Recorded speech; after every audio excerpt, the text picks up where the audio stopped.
Universe में मौजूद black holes के बारे में हम इससे पहले कई वीडियोस में बात कर चुके हैं। ये ऐसे पुरस्कार सुराख हैं जो कि किसी बड़े सितारे की कुदरती मौत के बाद पैदा होते हैं और किसी सितारे की मौत को हम कहते हैं सुपरनोवा। ये धमाका इस कदर शदीद होता है कि कई लाइट ईयर दूर तक इसकी रोशनी को देखा जा सकता है।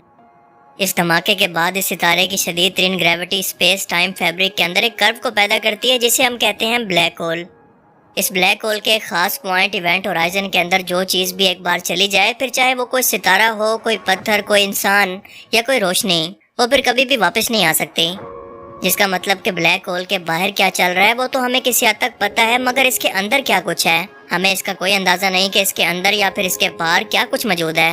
लिहाजा इसके बारे में आज भी बहुत सारी थ्योरीज मौजूद हैं। अब तक हम इंसानों के पास कायनात की शुरुआत को एक्सप्लेन करने के लिए जो सबसे बेहतरीन थ्योरी है, इसका नाम है बिग बैंग थ्योरी, जिसके मुताबिक एक ना नजर आने वाले नुक्ते यानी नथिंग पॉइंट से, जिसके अंदर लामहदूद एनर्जी थी या लामहदूद मैस था, एक बड़े धमाके से फटकर 14 बिलियन साल पहले इस कायनात की शुरुआत करती है, जो कि लामहदूद फासलों तक फैली हुई है। और ये कायनात इतनी बड़ी है कि जिस ऑब्जर्वेबल यूनिवर्स के बारे में आज हम इंसान जानते हैं, इसका डायमीटर है तकरीबन 93 बिलियन लाइट ईयर। लेकिन इस 93 बिलियन लाइट ईयर के पार क्या कुछ मौजूद है ये आज तक हम इंसानों को नहीं पता, क्योंकि इसके पार के इलाके को हम कहते हैं नॉन ऑब्जर्वेबल यूनिवर्स, जिसके पास जाकर भी हम इंसान अपनी लाख टेक्नोलॉजी के बावजूद भी नहीं देख सकते। लेकिन अगर मैं आपसे कहूं कि साइंटिस्ट की हालिया एक थ्योरी के मुताबिक ये तमाम ऑब्जर्वेबल यूनिवर्स और नॉन ऑब्जर्वेबल यूनिवर्स सिर्फ एक बड़े ब्लैक होल के अंदर मौजूद हैं, तो आपका रिएक्शन क्या होगा? जी हाँ, 2004 में नेकोडम जे पप्लुस्की नाम के एक अमेरिकन फिजिसिस्ट ने एक रिसर्च पेपर को पब्लिश किया और ये थ्योरी पेश की, जिसके मुताबिक हमारी पूरी कायनात एक ब्लैक होल के अंदर मौजूद है, जिसका साइज तकरीबन अनलिमिटेड है। वही यूनिवर्स जो कि हम अपनी आंखों से अपने आसपास देखते हैं, ये सब के सब एक बड़े ब्लैक होल के अंदर मौजूद है। वैसे तो ये नई खोज दिमाग को चकरा देने वाली है, पर इस थ्योरी के बहुत सारे पॉइंट हैं जो कि वाकई इंसान को सोचने पर मजबूर करते हैं। मिसाल के तौर पर ब्लैक होल अपने साइज के अंदर छोटे से लेकर बहुत बड़े भी हो सकते हैं, आपकी सोच से भी बड़े। अब तक इंसानों ने जो सबसे बड़े साइज का ब्लैक होल डिस्कवर किया है, इसका नाम है टॉन 618, और आप जरा सोचकर बताएं कि आखिर इसका साइज कितना बड़ा हो सकता है। अपने दिमाग में तस्वुर करना शुरू करें। रोशनी यानी लाइट जो कि कायनात में सबसे तेज ट्रेवल करती है, सिर्फ एक सेकंड के अंदर 3 लाख किलोमीटर का फासला तय करती है, और बिल्कुल इसी स्पीड पर अगर हम मुसलसल 1 साल तक सफर करें तो ये 1 लाइट ईयर बनता है। हमारी मिल्की वे गैलेक्सी, जिसके अंदर हमारा सोलर सिस्टम मौजूद है, तकरीबन 1 लाख लाइट ईयर पर फैली हुई है, यानी हमें अपनी खुद की मिल्की वे गैलेक्सी से बाहर निकलने के लिए 1 लाख लाइट ईयर तक का सफर करना होगा। हमारी वो मिल्की वे गैलेक्सी जिसके अंदर अरबों खरबों सूरज मौजूद हैं और इसके फासले भी खत्म होने का नाम ही नहीं लेते। लेकिन क्या आप तस्वुर कर सकते हैं कि टॉन 618 का साइज तकरीबन 3,20,000 लाइट ईयर के बराबर है, यानी मिल्की वे से 3 गुना ज्यादा। जब कोई बहुत बड़ा सितारा फटकर ब्लैक होल में कन्वर्ट होने की बजाय न्यूट्रॉन स्टार के अंदर बदलता है, तो उसका मैस ग्रेविटी की वजह से इंतहाई डेंस हो जाता है, यानी कम जगह के अंदर बहुत ज्यादा पार्टिकल्स जमा हो जाते हैं, जिसकी वजह से इसके कम साइज के बावजूद एक डेड स्टार का मैस कई सौ गुना बढ़ जाता है। मिसाल के तौर पर सिर्फ 1 चम्मच न्यूट्रॉन स्टार का मैस जमीन पर मौजूद माउंट एवरेस्ट पहाड़ के मैस के बराबर होगा। और बिल्कुल इसी तरह से टॉन 618 का मैस तकरीबन 66 बिलियन सूरज के बराबर या 66 अरब सूरज के मैस के बराबर है। याद रहे कि हमारे सोलर सिस्टम का सूरज दरअसल एक एवरेज दर्जे का सितारा है, जो कि हमारी जमीन से साइज के अंदर तकरीबन 13 लाख गुना बड़ा है और टोटल सोलर सिस्टम के मैस का तकरीबन 97% है। अब आपको इस बड़े ब्लैक होल का साइज समझ में आ रहा होगा, जो इस थ्योरी को किसी हद तक लॉजिकल बनाता है कि वाकई किसी बहुत बड़े ब्लैक होल के अंदर हमारी ये कायनात मौजूद हो सकती है, जो कि इस वक्त हम देखते हैं या हमारे आसपास मौजूद है, लेकिन हमें इसका आइडिया तक नहीं। दूसरी बात यह कि ब्लैक होल्स की दरियाफ्त भी पहले एक थ्योरी थी, जब तक कि इंसानों ने खुद से पहली बार इन्हें कैप्चर करके हकीकत के अंदर तस्लीम ना कर लिया।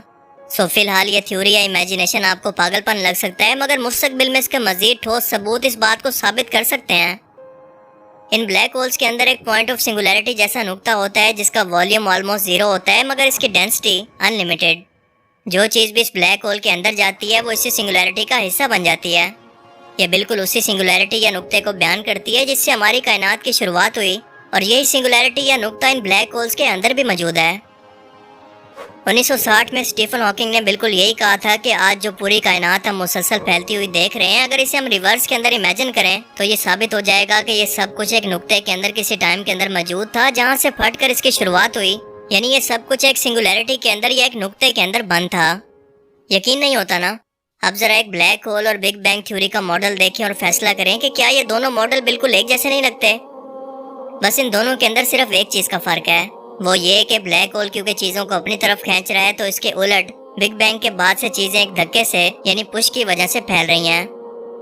पर इस प्रॉब्लम का हल एक थ्योरी पेश करती है जिसके मुताबिक ब्लैक होल चीजों को अपनी तरफ खींचकर एक दूसरी जगह पर निकाल देते हैं, जिसका उलट इन्हें व्हाइट होल्स कहते हैं। और ये दोनों यानी ब्लैक और व्हाइट होल्स एक ही सिंगुलैरिटी से जुड़े होते हैं। अब जरा गौर से सुनिएगा।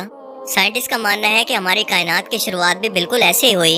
एक बड़ा ब्लैक होल जो कि सिंगुलैरिटी से जुड़ा हुआ है, जिसके अंदर इन्फिनिट मैस और एनर्जी किसी और जगह से इकट्ठी होकर सिंगुलैरिटी के अंदर पहुंच गई। और ये सिंगुलैरिटी वही है जिसने फटकर हमारी कायनात की शुरुआत की, जो कि आज हम अपने आसपास देखते हैं। या यूं कहें कि इस ब्लैक होल का सब कुछ व्हाइट होल से बाहर निकल आया, जो कि आज हम अपनी यूनिवर्स की सूरत में देखते हैं। फिजिक्स के अंदर एक थ्योरी है जिसका नाम है फेकेंड यूनिवर्स। 1992 के अंदर एक साइंटिस्ट जिनका नाम था ली स्मोलिन, इन्होंने एक थ्योरी पेश की जिसके मुताबिक एक ब्लैक होल के अंदर जब भी कोई चीज जाती है या वो किसी स्टार या किसी भी मैस को निकलता है, तो वो सब कुछ इस सिंगुलैरिटी के अंदर जाकर जमा होता रहता है और इसका साइज बढ़ता रहता है। आखिरकार जब इस सिंगुलैरिटी की लिमिट खत्म हो जाती है, तो ये एक बड़े धमाके से फटकर व्हाइट होल की शक्ल के अंदर एक नई कायनात को जन्म देती है, जैसा कि हमारी यूनिवर्स के केस में हुआ। अब इसी नई यूनिवर्स के अंदर कई नए और ब्लैक होल बनेंगे, कई सितारे जन्म लेंगे, कई सोलर सिस्टम और गैलेक्सीज पैदा होंगी, यानी एक नई कायनात बनेगी। और इन नए बनने वाले ब्लैक होल्स के अंदर मजीद नई कायनातें बनेंगी। ये सिलसिला मुसलसल चलता रहेगा, यहाँ तक कि हर एक ब्लैक होल के अंदर एक नई यूनिवर्स मौजूद हो सकती है और मल्टीवर्स भी। ये बात कुरान करीम के दावे के मुताबिक भी बिल्कुल फिट बैठती है कि सूरह अत-तारिक के अंदर अल्लाह पाक कुरान करीम के अंदर फरमाता है कि मुझे कसम है आसमान की और रात के वक्त जाहिर होने वाले की, और तुम क्या जानो कि ये रात के वक्त जाहिर होने वाला क्या है, वो रोशन सितारा है। फिर सूरह वाक़िया के अंदर फरमाया कि मुझे कसम है इन जगहों की जहाँ पर तारे डूबते हैं, और अगर तुम जानो तो ये बहुत बड़ी कसम है। सफरे मेराज पर रसूलुल्लाह सल्लल्लाहु अलैहि वसल्लम तमाम आसमानी रास्तों को अबूर करते हुए 7वें आसमान पर यानी एक नई कायनात के अंदर तशरीफ ले गए। वो रास्ता जो कि बाकी तमाम मखलूकात की हद है, क्या ये रास्ता एक ब्लैक होल की मौजूदगी की तरफ इशारा नहीं करता, जहाँ पर एक नई कायनात का रास्ता खुल गया जो कि हमारी इस कायनात से बिल्कुल मुख्तलिफ है। ब्लैक होल्स के बारे में यह हालिया साइंटिफिक थ्योरी दरअसल अभी तक सिर्फ एक थ्योरी है, इसे साबित करना अभी बाकी है। पर दोनों सूरतों में कुरान पाक के मुताबिक ब्लैक होल्स दरअसल कायनात की ऐसी पुरअसरार जगह हैं जो कि कायनात के कानून को नहीं मानती और किसी और कायनात में जाने का रास्ता है। पर यहाँ पर अहम सवाल यह है कि ये दरअसल उसी कायनात में जाने का रास्ता है जहाँ पर हम इंसान रहते हैं, या बिल्कुल इसी तरह की एक नई कायनात में जाने का, ये तो अल्लाह ही बेहतर जानता है। लेकिन आप इस बारे में क्या सोचते हैं? अपनी कीमती राय का इजहार कमेंट सेक्शन में ज़रूर करें। मुझे उम्मीद है कि आज के इस वीडियो से आपको बहुत कुछ नया जानने को मिला होगा और ये वीडियो आपको पसंद आया होगा। अगर ये वीडियो आपको अच्छा लगा तो इसे लाइक कीजिए, और अब मैं मिलूंगा आपसे एक ऐसी नई इंटरेस्टिंग वीडियो में। तब तक के लिए अपना बहुत सा ख्याल रखिएगा। Thanks for watching this video. अल्लाह हाफिज़।